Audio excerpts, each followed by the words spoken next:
बछड़ा गाय के पीछे चलता है,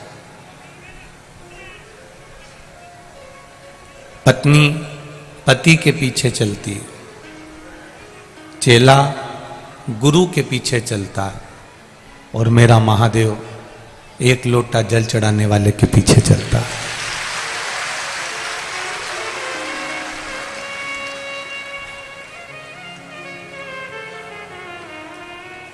जिस दिन अपनी जिंदगी में आप एक लोटे जल की महत्वता को जान जाओगे,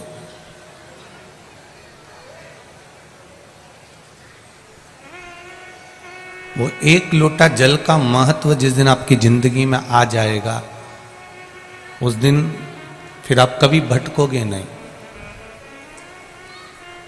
कोई कह देगा कि वहां चमत्कार भी हो रहा है तो आप नहीं जाओगे, क्योंकि आपको मालूम है कि एक लोटे जल में वो चमत्कार है कि वो दुनिया में कहीं नहीं हो सकता।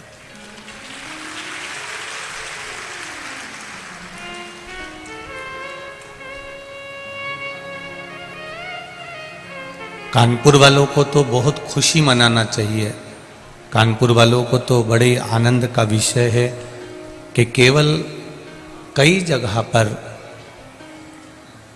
गंगा जी के घाट पर कथा होती, हम देखते हैं वहां पर गंगा मैया तो है, पर देवाधिदेव महादेव का कोई ऐसा शिवलिंग नहीं है जो पुरातन समय से जिसकी आराधना हो रही हो और जो स्वयंभू प्रकट हो।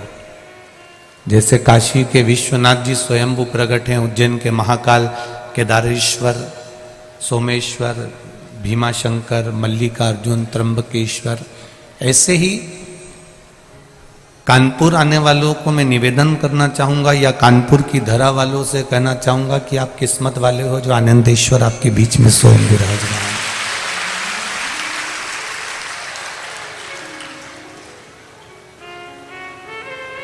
आपको साधने के लिए बैठे हुए। हम कोई भी पुण्य का कार्य करते हैं तो सबसे पहले पंडित जी अगर रखते हैं पूजन की थाली में तो चावल रखते हैं। हम अगर कलश भी रखते हैं तो पहले उसके नीचे चावल रख देते हैं। हमारे यहाँ कोई शुभ कार्य होने वाला होता है तो हमारे यहाँ चावल का प्रयोग पहले किया जाता है।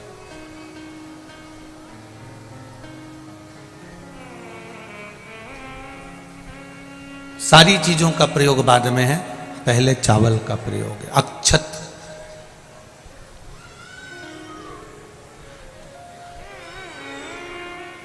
क्योंकि चावल में एक गुण होता है। चावल का सबसे बड़ा गुण होता है कि एक मुट्ठी चावल पकाने पर इतना हो जाता है कि वो आपकी थाली भर देता है। ये चावल का गुण है। उसी तरह चावल पूजा की थाली में, पूजन के स्थान पर, पुण्य के स्थान पर, सत्कर्म की जगह पर, अच्छी जगह पर चावल का प्रयोग इसलिए किया जाता है कि आप उसमें से थोड़ा सा भी अगर दे रहे हो तो उसका फल आपको 1000 गुना प्राप्त होगा। इसलिए उसको अक्षत कहा जाता है, इसलिए उसको अक्षत बोलते हैं। अक्षय है, वो दे दिया उसने।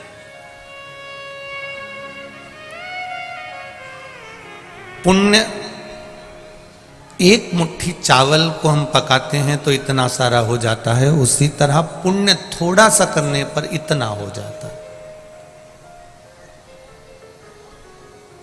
हम थोड़ा सा भी कर रहे हैं तो उसका फल हमको मिलता जरूर है।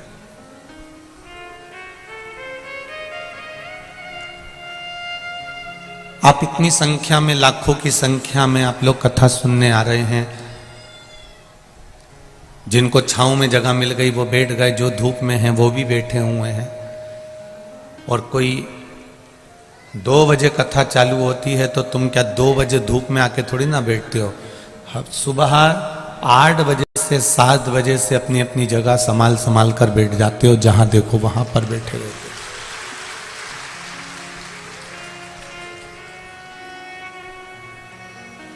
शायद कानपुर के लोग कह रहे थे, अभी कल्याणपुर वाले, हम सुबह जब आनंदेश्वर गए तो बता रहे थे इतना इंतजार तो गुरुजी शायद ही कानपुर वासियों ने किसी कथा का करा होगा जो आपका कथा का।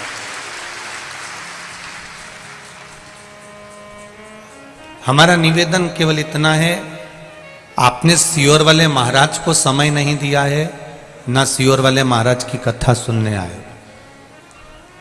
आप शिव महापुराण की कथा सुनने आए हो, और वो कथा कल्याणपुर में कराने वाला भी, देखो ये कथा तो कानपुर में है, पर कानपुर का भी क्षेत्र चुना मेरे भोलेनाथ जी तक, तो पहली कथा का चुना है कल्याणपुर। मेरे शंकर जी भी चाहते हैं कि इनका कल्याण हो जाए।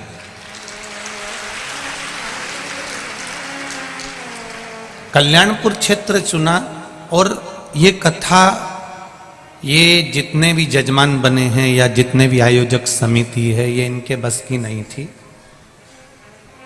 इनने तो पहले दिन की भीड़ देख के ही हाथ पटक दिए थे। सीधी बात है, जो है वो है। पर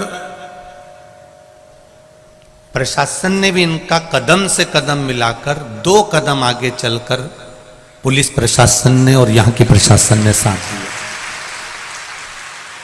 इनका साथ पत्रकारों ने, यहाँ के विधायक महोदय हुए, आमदार खासदार अर्थात आपके यहाँ क्या बोलते हैं, महापौर आदि जो भी हैं, उन्होंने पार्षद आदि जो भी हैं, उनका बहुत सहयोग और कहीं ना कहीं किसी न किसी रूप में मिला।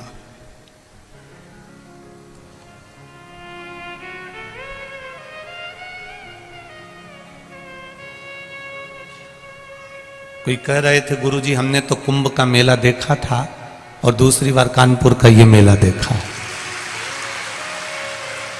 ये शिव कृपा से मिला, इतना सामर्थ्यता नहीं है। कथा कराने वाला मेरा आनंदेश्वर महादेव था, उसको सुनना थी, इसलिए उन्होंने गंगा जी के घाट पर बैठकर इसको करा दिया और आप और हमने इसको सुन लिया। कराने वाला कोई दूसरा नहीं है। मीडिया संघ ने इसको पूरा लिख लिख कर जनमानस तक भेज दिया, बहुत दूर दूर तक मीडिया ने इसको पहुंचाया। अपनी कलम का सदुपयोग करा जो इनको माता सरस्वती ने प्रदान करी है। वो कलम का प्रयोग इन्होंने अपने माध्यम से किया और उसका सुख संपूर्ण विश्व को मिला।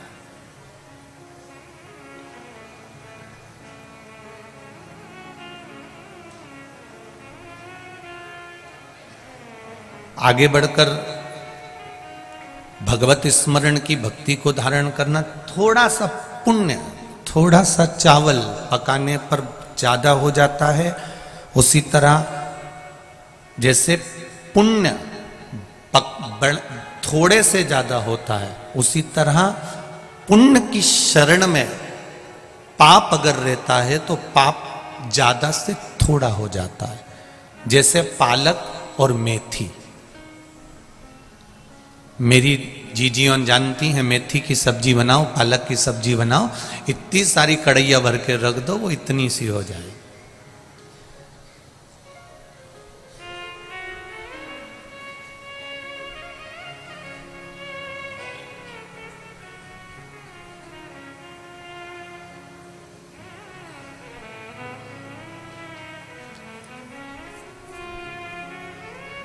यहां पर ऐसा नियम है कि नहीं मालूम नहीं, पर मारवाड़ियों में ऐसा नियम है। मारवाड़ियों में एक नियम होता है कि जब कोई मरता है, मरने के बाद में जब उठावना होता है, उठावना होने में जो पुरुष होते हैं वो मंदिर जाते हैं, मंदिर से जब वापस आते हैं तो घर की स्त्रियां पालक लेकर खड़ी रहती हैं। अब यहाँ है कि नहीं मालूम नहीं, पर मारवाड़ में ऐसा नियम रहता है। अब वो पुरुष आया, स्त्रियों ने उस पालक को थोड़ा सा दिया, क्यों, उसका कारण क्या होता है? उसका कारण केवल इतना है कि कहीं कोई पाप कर्म अधिकता में रह गया हो तो परमात्मा उसको थोड़ा कर दे और हमारा जो पुण्य है उसको प्रबल कर दे। पुण्य की प्रबलता हो जाए और पाप थोड़ा होगा। महाराज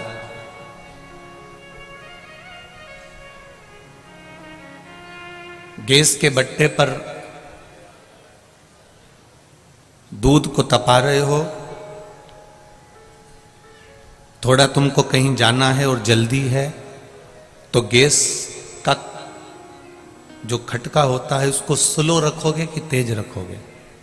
बोलो बोलो जरा। तेज रखोगे। क्यों? क्योंकि तुम्हें कहीं जाना है,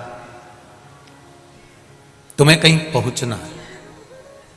जब तुम्हें कहीं पहुंचना है तो तुमने वो गैस का जो खटका है, गैस का जो बर्नर है, उसको तेज कर दिया कि दूध जल्दी पक जाएगा और मैं जल्दी चली जाऊंगी।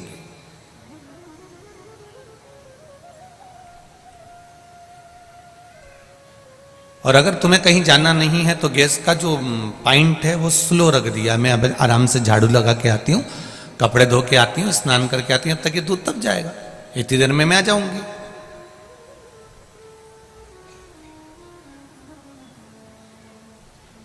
भजन का भी ऐसा ही बल है। आप अगर थोड़ा सा भजन का बल बढ़ाओगे, थोड़ा सा भजन का बल तेज कर दोगे, थोड़ा सा भक्ति का बल तेज कर दोगे, तो ये निश्चित है जैसे दूध तप जाता है, उकल जाता है, उफन जाता है, उसी तरह मेरे परमात्मा की कृपा भी उछल जाती है, उफन जाती है और वो आशीर्वाद दे ही देता है। अपने भजन के बल को बढ़ाने का थोड़ा सा प्रयास करिएगा, ज्यादा नहीं। हम फिर कहेंगे गाय के पीछे बछड़ा चलता है, पति के पीछे पत्नी चलती है, गुरु के पीछे चेला चलता है, और जो जल चढ़ाता है देवाधिदेव महादेव को, एक लोटा जल जो अपने घर से लेकर जा रहा है, मेरा महादेव उसके पीछे पीछे चलकर उसका कल्याण कर देता है। वो निश्चित है।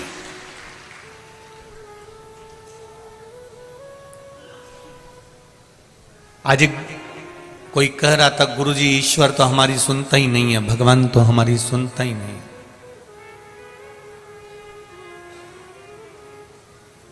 हम कहते हैं क्यों नहीं सुनता?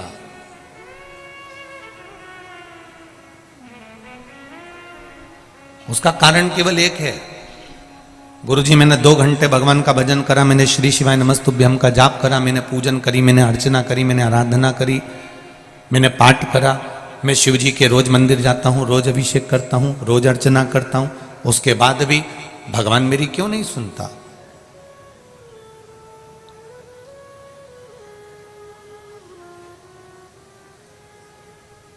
तुम 24 घंटे तुम्हारे पिता के साथ में रहते हो। मेरा बच्चों से निवेदन है, जो बच्चे कहते हैं भगवान हमारी नहीं सुनता, एक बार पशुपति व्रत करने के बाद तुम्हारा ये मन होता है कि मैंने जिसके लिए करा वो मेरा काम हो जाना चाहिए। होता है? ऐसा नहीं कर रहे कि नहीं होता, होता है।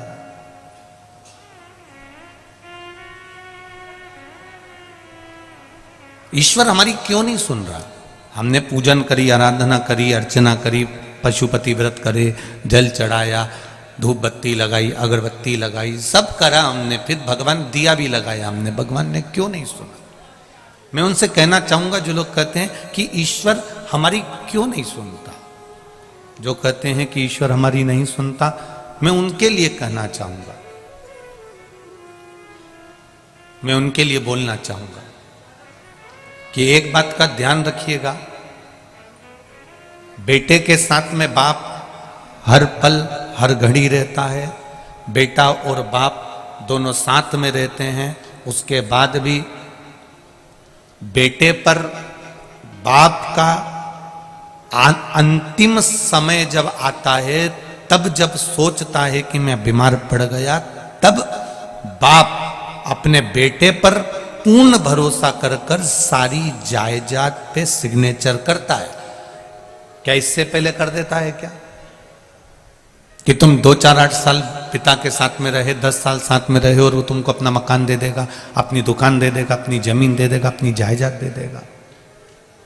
नहीं देगा इतनी जल्दी। जब तक वो ये जान नहीं लेगा कि विश्वास पक्का हुआ कि नहीं हुआ, तब तक वो नहीं देगा अपनी जायदाद।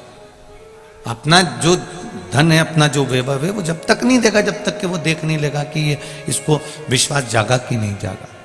आप एक बार पशुपति व्रत करें, मान लो अगर काम नहीं हुआ तो दूसरी बार ये विचार कर कर करना कि मेरे महादेव मेरी पूजन में कौन सी कमी रह गई, आप आए नहीं और सुबह हो गई, क्या कमी थी मेरी पूजन में बाबा, कुछ तो रह गया होगा।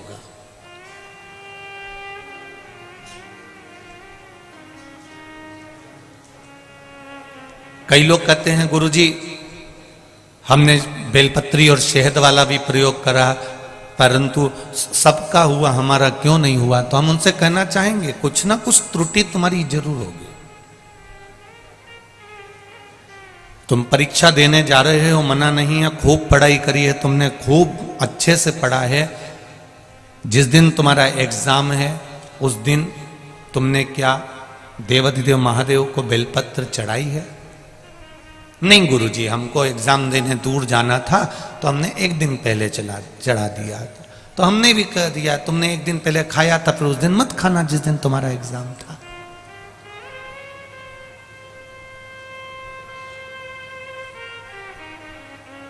जिस दिन तुम्हारा एग्जाम है आप पढ़ाई करो, दिल से करो, उसके साथ में एक पत्र आया,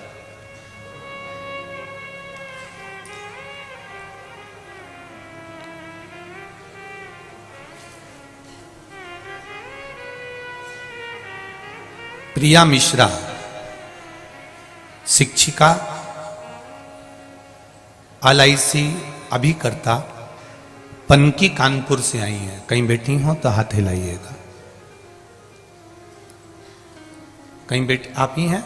ठीक है, दोनों हाथ हिला दो इधर। श्री शिवाय नमस्तुभ्यम। हाँ दोनों हाथ हिलाओ एक बार। श्री शिवाय नमस्तुभ्यम।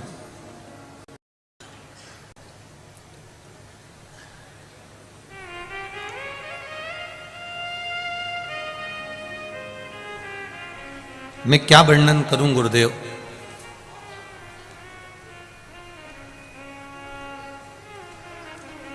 इतना साहस नहीं कि मैं भगवान भोलेनाथ की महिमा का वर्णन कर सकूं। माइक पहुंच सकता है क्या वहां तक? माइक चले जाएगा? पहुंचाओ जरा जल्दी जल्दी पहुंचाओ।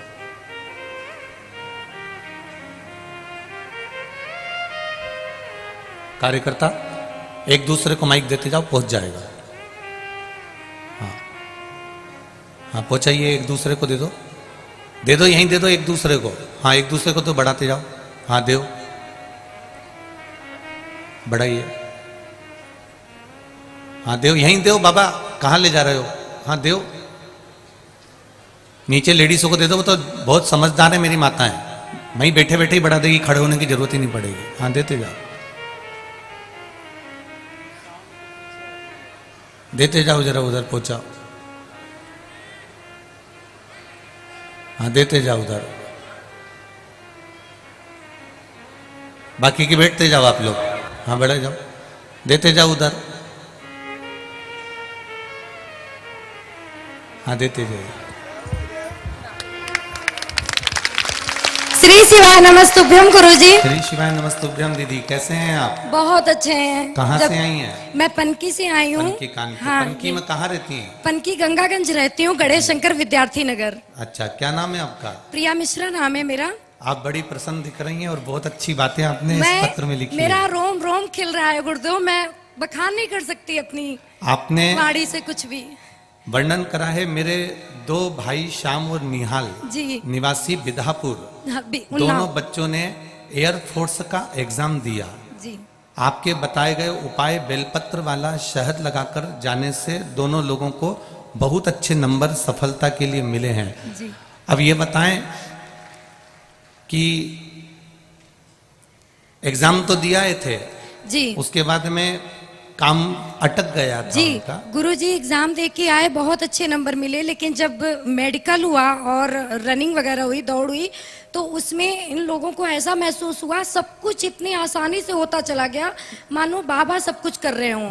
मेरा एक भाई तीसरा चौथा अटेम्प्ट था और एक भाई का पहला अटेम्प्ट था। जी।